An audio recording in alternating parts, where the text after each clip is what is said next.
What's up, everybody? Welcome back to Greataxe Gaming. I am Jackson. We are back for it's been a while, huh? It has been a goddamned while. But we're back with Hiveswap, and I am in a great mood. I just got back from MagFest yesterday, and oh my god. Excuse me. People were fantastic. Everyone was super friendly. I had so much fun and made new friends, and I have to say, the Critical Role meetup, the Critter fans, were so sweet. Oh my god. It was my first time doing a real costume outside of Magnus Burnsides, which is basically me in my closet gear. And they were so kind and caring, and they were very sweet about me, who was an anxious fucking wreck. But, it was great, and I can't wait for KatsuCon coming up next month, because I'm going to bring Caleb back, and it's going to be great. Although I still am sneezing out cocoa powder from the dirt. Anyways. Enough of that. It's time to get back to the game. Now, when we last left off, we were... Where the fuck were we? Ah, yes. We had just finished the horrible convention gone wrong. Oh no. Oh, no. Yeah. So about this. I've been warned about this character in particular. The one off... I've been warned it may destroy me. So, Thursday, if the videos go up properly, you will see me deal with that. But for now, you crash-landed on Alternia 16 long episodes ago, and sometimes you feel like you've been here forever. You've had many adventures and met many Alternians, none of whom have become your friends. But now, for some reason, you have a hunch that you're near the end of your Alternian travels. For one thing, you seem to be coming to the edge of the populated region you've been walking through all the time you've been here. For another, the intense craving that has animated you throughout your journey feels like it might be waning. It's not quite gone, but like a diner who's stuffed himself to bursting but is still seeking that last sweet morsel that will make his meal complete, you're still on the prowl for the very sweetest morsel of friendship. Wait, are we actually going to be done soon? Huh. Oh no. You are going to be something else troublesome. But you seem so sweet.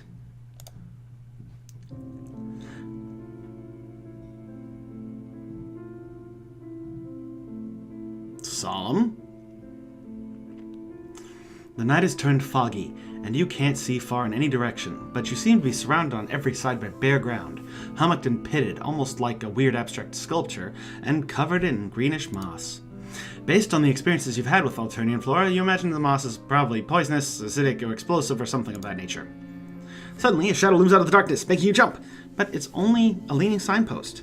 As you move close, you can see that the sign says, "Welcome to Happy Absence Pit Park." Graveyard! It's a graveyard! I found a graveyard, which means our new friend's a gravedigger.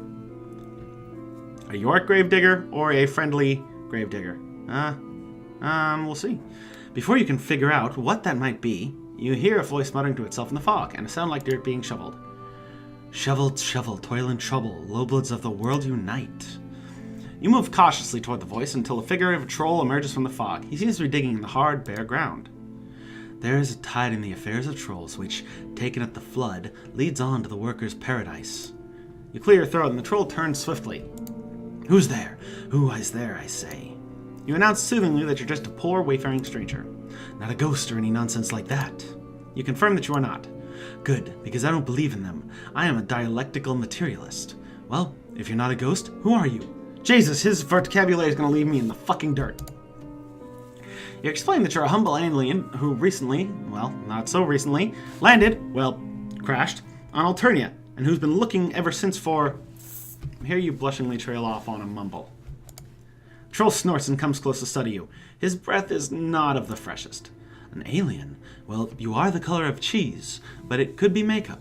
You could be a hybrid in disguise, come to watch poor little Father Velius pursue his profession of pit perturber for some unknown reason of your own. Father rubs at your exposed skin of your arm to see if the makeup will come off. It doesn't, but he's still suspicious. A real alien would know what outer space is like. Describe outer space to me. Describe attack ships on fire off the shoulder of Orion, and watching C-beams glitter on the dark near the Tannhauser Gate. You express belief that all those moments will be lost in time like tears in the rain.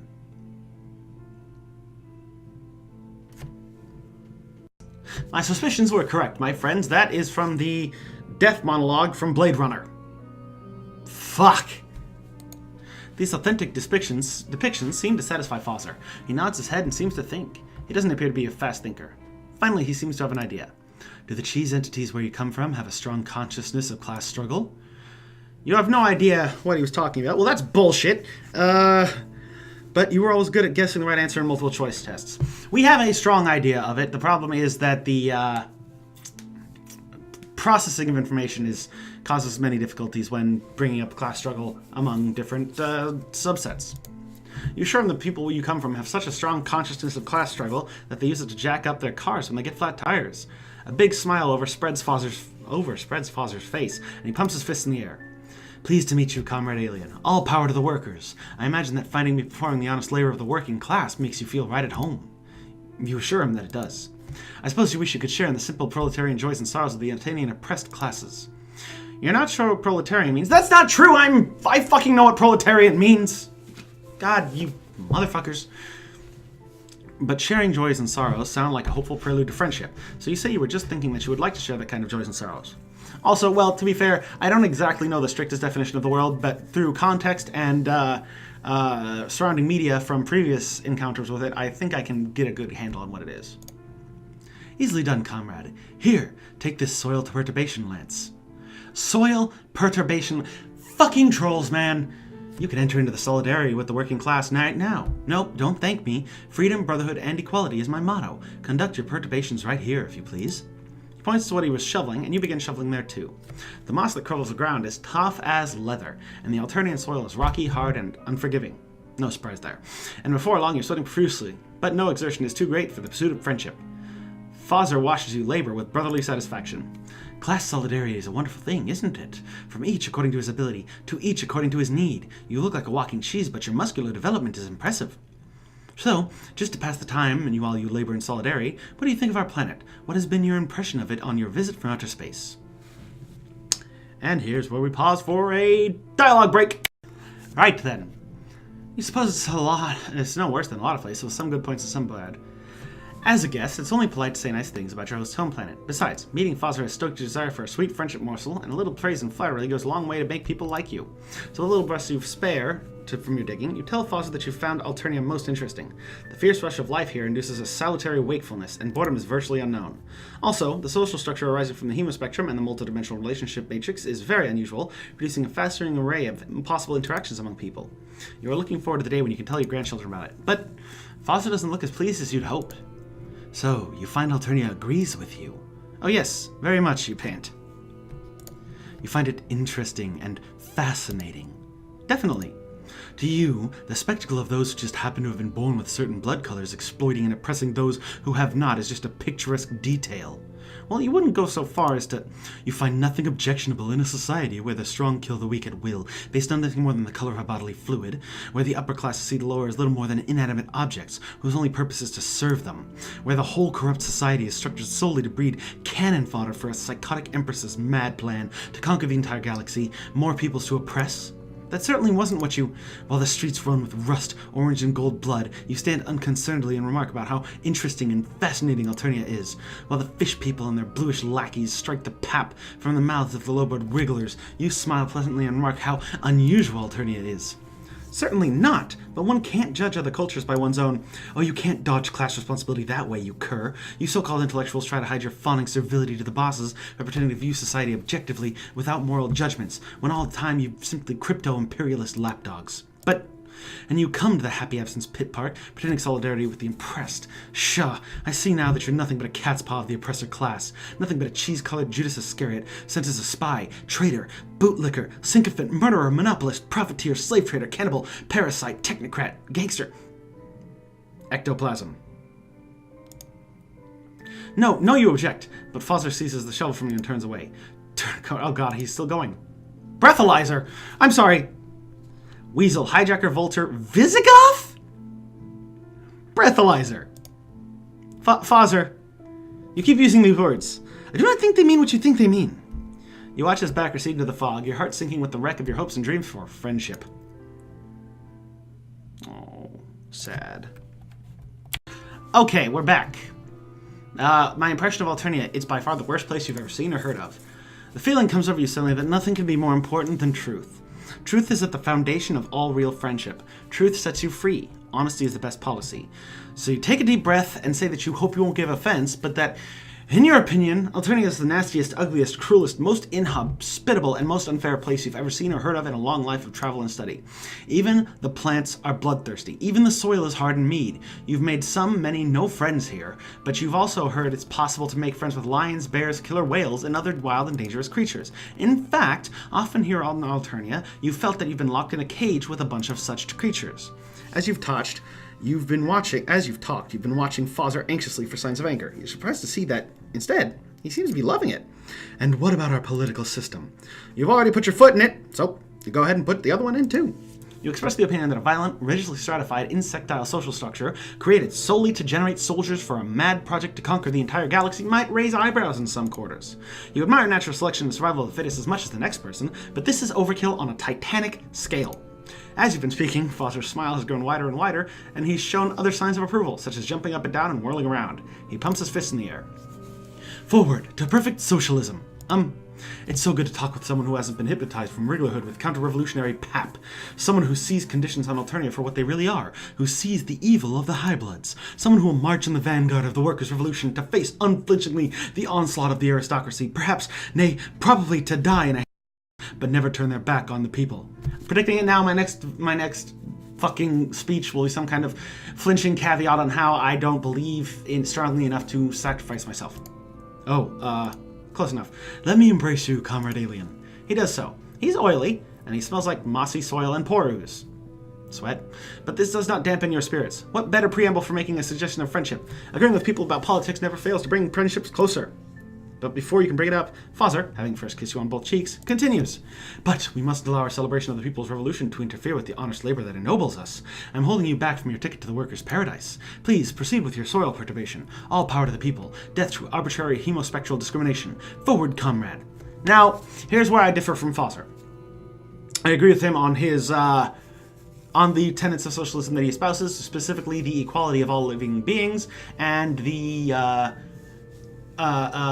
granting of resources to those that need them. However, I personally am not of the view that hard work is necessary to make you a morally just person. There are people out there that can't proceed through with physical labor. There are people out there that can't do it at all. I don't believe that by shedding physical labor from the necessities of our culture, we will regress to some kind of hedonistic mess.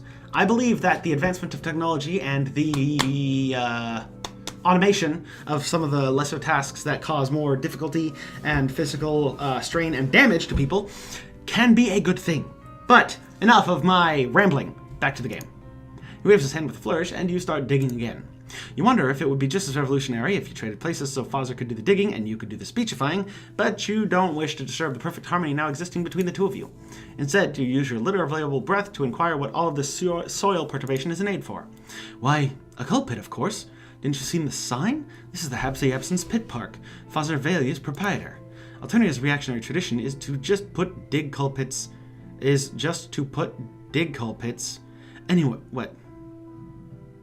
Anywhere without a second thought, but our revolutionary future demands that we have more respect for the dead. So I've created this wonderful innovation, the pit park. There's a clown concert being held not far from here, so I anticipate a brisk demand shortly. Best to be ready for these things. Having a lot of dead clowns around rotting on the property is unpleasant, not to mention unsanitary.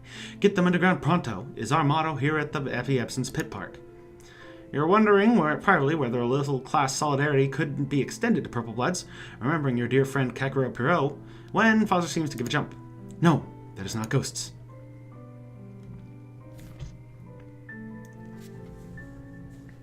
Grateful for an excuse to stop digging, you turn to look in the direction Fozzer is staring, leaning on your soil perturbation lance. You don't see anything but fog. You ask what is not ghosts. Nothing is. I am a dialectical materialist, and if any ghosts come around the GreataxeJakz pit park, they should be aware that I won't believe in them, so they might as well go somewhere else. You confess you don't see anything but foggy darkness and humped and pitted ground, where you now guess piles of occult Alternian exoskeletons are buried in the coal pits. You don't see any ghosts because there's no such thing. But the past few nights, I thought I saw beams of light shining up from the ground. Almost as if, metaphorically of course, some of the exoskeletons in the coal pit had gotten hold of flashlights and were shining them through chinks in the soil. There! Look! There it is again! This time you see it.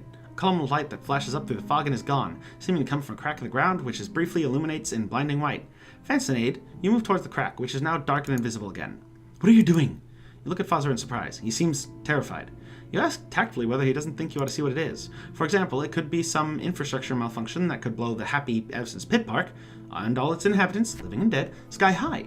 You're not even sure they have infrastructure on Alternia, but one can't be too careful. Well, maybe you're right. We are fearless revolutionary codgers, after all. You can hear his teeth chattering. You move close towards where you think the flash came from. Fawcett close behind you, peering over your shoulder. You can't help wondering where he'll be when the vanguard of his revolution is braving hails of bullets. You very much hope that his revolution, if it ever comes, won't happen while you're around. Just then a whole series of lights flash silently up from the ground, making columns through the fog. Fawcett jumps and howls behind you. Non-existent! You tell him undoubtedly there's a logical explanation, though you have to admit that you have a weird feeling just now when the lights appeared, like a momentary dizziness or feeling of discontinuity. It's a fucking scratch! I'm sorry, I peaked the audio real bad there, but it's a fucking scratch, isn't it? It's a fucking scratch. This is a fucking scratch. This is what we've all been leading up to. This is what everything's been building towards. This is the whole fucking thing. It's a scratch. Timelines are being fucking jiggered and rewritten and manipulated and twisted, and it's all gonna be thrown to shit. But you're more curious now than ever. Murmuring comforting things to Fawzer, you start digging right around where the lights you just saw came from. Then it's weird, because you break through some kind of thin crust, as if the soil in that particular place is just a few inches thick. Over a brittle surface, the shovel goes right through like old pottery. You wonder whether you've inadvertently dug into an old coal pit, but what would bright light be doing coming out of a coal pit? And it's weird, in some weird way it doesn't feel like a coal pit. It feels like something metaphysical, like reality itself is particularly thin right in that spot, and you've broken through the very fabric of it with your soil perturbation lens. You dig around the edges of the hole, enlarging it until it's about a foot wide. The darkness within makes darkness of Alternian night seem bright by comparison. It's so dark that the soil falling into it and the part of your soil perturbation lens poking into it seem to vanish completely, as if on the other side of that hole reality itself gives out. You and Fawzer stare curiously down into this hole. Suddenly, a blinding but strangely blank light bursts out of the hole into your faces, and at the same time there's deafening sound, which seems to vibrate the very framework of reality like a gigantic needle scratching a gigantic record.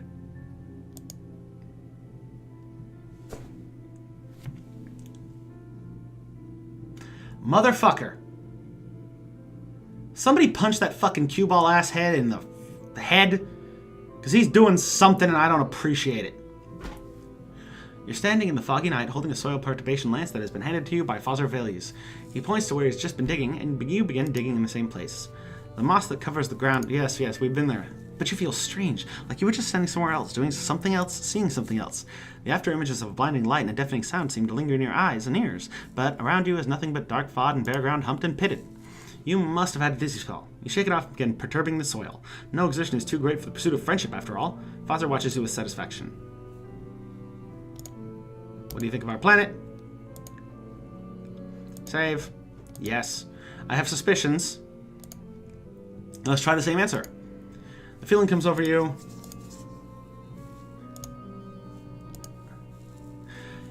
No doubt you could have anticipated the blunt honesty like this would give offense, and indeed it seems to have done so. As you finish your remark, Fawzer is frowning darkly. Some of you come to Eternia as to criticize and judge. You know enough about our society, our billions of years of evolution, and our painstaking rise from mud-dwelling insectile ancestors, the political and sociological theories of our statesmen, philosophers, and scientists to make these judgments, do you? Well, no doubt you've done studies establishing what would happen if the hemospectrum groups were placed in different relations to one another. If, for example, rust bloods were the highest groups and fuchsias were the lowest. Well, no, but I suppose your planet is so similar to Alternia that you have a firm basis on which to apply your preconceptions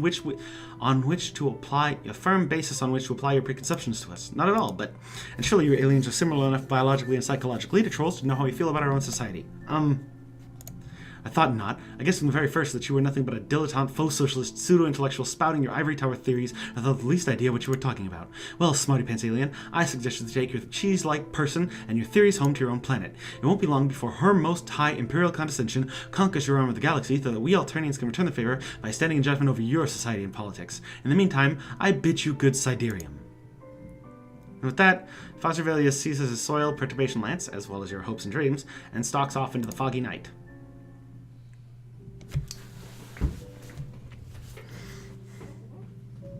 Interesting.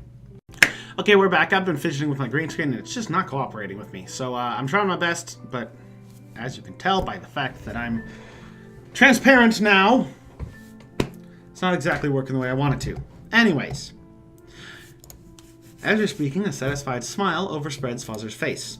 I'm glad you recognize the nobility of our ancient society, with its orderly hierarchy and naturally evolved degrees of privilege, reflecting naturally evolved degrees of ability. You're pleased your words have met with approval, but you're still a little troubled. You have an odd deja vu sensation that this whole exchange could have gone quite differently, maybe even did go quite differently, sometime in the past, or in some parallel universe. You inquire timidly whether the total domination of lower bloods by the higher on Eternia doesn't sometimes feel like oppression. Never. I myself am only a rust blood, so I lack the privileges of the higher bloods, but the most important thing for a society is that everyone should be in their appointed place and to do the things they're suited for. If all the passengers in the rowboat keep their seats and row in the same direction, the boat will quickly reach its destination. But if the passengers all jump up and start running around and grabbing others' oars, the boat will capsize and all will be lost. You remark diplomatically that the Eternia isn't a rowboat rowing towards a destination. You're wrong! A planet is very much like a rowboat advancing through the black water of space. And as for our destination, all of us on Eternia aim at but a single goal every hour of every day, to serve her most high imperial condescension in conquering her glorious galaxy-wide empire. Long live the Empress. Well, you suppose that the sense of being part of something larger than yourself makes up for a lot. It does. And naturally evolved systems are almost always more robust than artificially designed ones. They are. And it's true that Eternia's social structure does bring some semblance of an order to a collection of 12 disparate troll subtypes. It is. Fozzer beams at you fondly. There's nothing that warms the heart like someone who thinks you're right about everything. I have issues with this. It's so wonderful to find someone, even someone who looks like a piece of cheese, who is so intelligent and understands society and politics so perfectly. Finally, a true friend. I have issues with that ending. Many of them. But we'll come to that eventually, I believe, when we start doing a full wrap-up. Anyways, that's it for this episode. It's a fucking scratch. Time's getting manipulated. We don't know how many of what we've done before have been true or not. What's true? What's false? What's real? What has happened? What hasn't? Which endings are correct? Who the fuck knows? But I'm sure we'll get answers eventually, because I believe there are only, aside from the one more I have to do, 2 more chapters to Friendsim. And then all of you subscribers that came for Homestuck are gonna leave. I mean, I understand it, personally. If you come to the channel for something and then that thing ends, I can understand leaving. Anyways, but I do hope you give a shot to some of my other videos or my streams and find something else you enjoy. Or tell me something you'd enjoy me playing. I'm always taking suggestions. That's it for this episode. If you like the video, you know what to do. Like, comment, subscribe, all that good stuff. You want to buy me a coffee? The link is down below. I'd greatly appreciate it, especially because con preparations are expensive. And thanks for watching. Later, y'all.